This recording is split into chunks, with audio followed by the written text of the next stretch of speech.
tau takitiko na mwani madhawa ka sa tega buta kitaltinga na ndotal na madhawa wa ninga rabitavi. Nandaru serikali ngole bogaya wasartiko mai tonga matanisinga. Mai vei epeli kona sao e veitongo mai tonga matanisinga na singa vinakanikuwa. Watongo na serikali me kena iwaga na numinga ka lolositaki ndo na nona toni wala luwei veti nanganga ni lutu na isaki ke vunika vika ena kera sama ia tombokira ka tokia wagandoa na nonrombola o mate ena nona bonua ni walu mai waranisi. Sa wangole talaga na waganu ni vinakalevo kena lolosi na wawale na raisunge na iwosa vunika vika ena matangali o na wuni lolondamo na kora wagaturanga lutu ena itasire na mbatini wai na waini boka. Kasa wangole taletunga na lolosi kena loloma levo kena wawale wangone itauke ngito mai waranisi menendau sema viwe kanibinaka ka menda reithi mate me matani katumba kenandua na wura wo. Kena ulutanga sana mai songo na nomui wala tamana chosaia reisunge. Ausalia wagatulo usaka lutu wanimboka nusambula naka.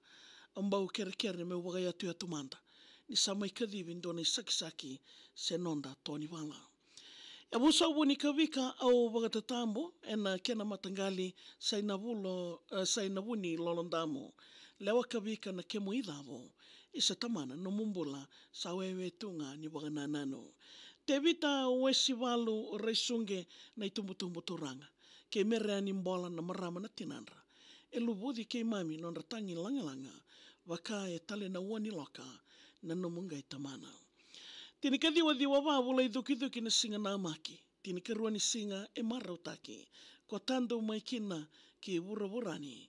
Kena kemu inaki mai lo malangi.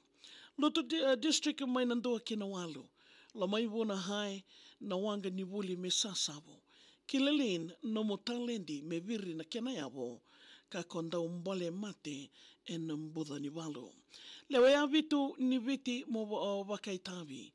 Ena veli utaki ni ratu peni rayani. Ki waranise sara na konitaraki. E dhawa niko mai kadhi ni dangi. Sa wutundi na tamana no musangai.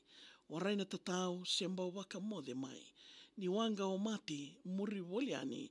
Wandoka woli mai. Nambasi mbale veindolo yaki. Sombo sa totolonjina no mumbongo. No muleo ni wale sa mbiu nduano. Ke ira maka no muitoka ni wagangito.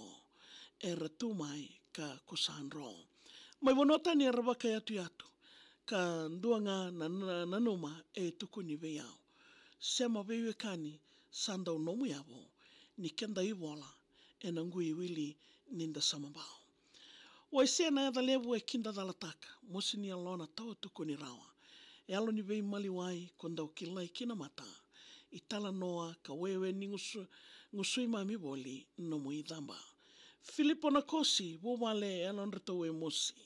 Sere ana sa mate na tangi voli. Rato dhuwa chowa moniru kovi. Isa cho sema viwe kani sa tangochi. Cho suo vivi e tu wagandua. Nona wakasama e lisu kasuka. Na elona e tawa wagambota. Isa nunguiada sama ka wagandua. Ndaungito kede era tu wagandua. Wagaroko kalolo na ulundra. Me wagananumi ni nomu numbula. Niko satoki kina wura kandua. Na seni kavika e ruito toka. E wua kanreo mernandaundomona. Lutumayani na veidhon roka.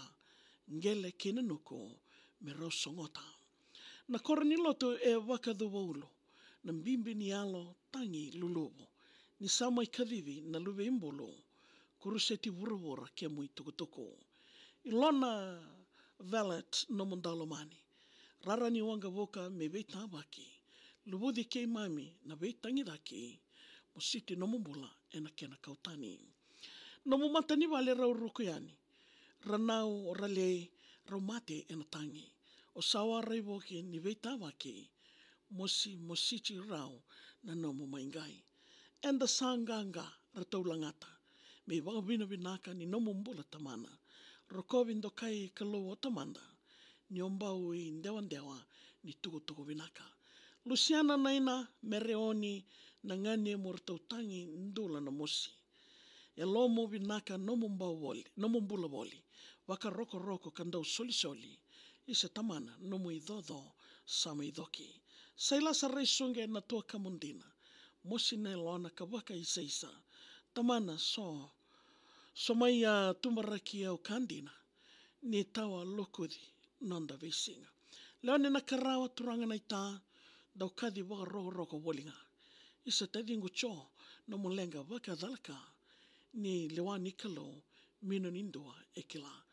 Woli o tikede e rambaulosi, na mua le tamana e mabumbolo mboli. Waka e taluwa na chikini ango na kena mosi, isa komate sandau nonda i tokani woli. Au yanda dhake kautu dhake mai, wutu na mosi kambikai, ni uku woli na oloa ni nomungai, isa tamana sana warai na virai. Au ke reme o sa suka, ya wosa vimba chiki e na koro vinunga. Nongu seri ni lolosi e owa na ua, mai na idame ni singa ke wura, suloloma na kuidingo e lutu wani mboka. Kia noi a mai vei apeli kona sao e vitongo, tonga mata ni singa, tingomi rawa na ia ua ni kena ndaurungodi na serikali na maki na namuni salnika kamuraki na VTFM e na mataka vinaka nindai. Na wale usar talanga na serikali mai tingomi rawa tiko na mataka ni kuwa wa vinaka le usar talanga veke mandau na veukani mai tonga mata ni singa e na vuku ni namandau wakaitavi na kena rungodi na serikali na mataka ni kuwa. Ulana namu serikali email mai maria@vtfm.com.fj. Gida unama katiko, monitiki na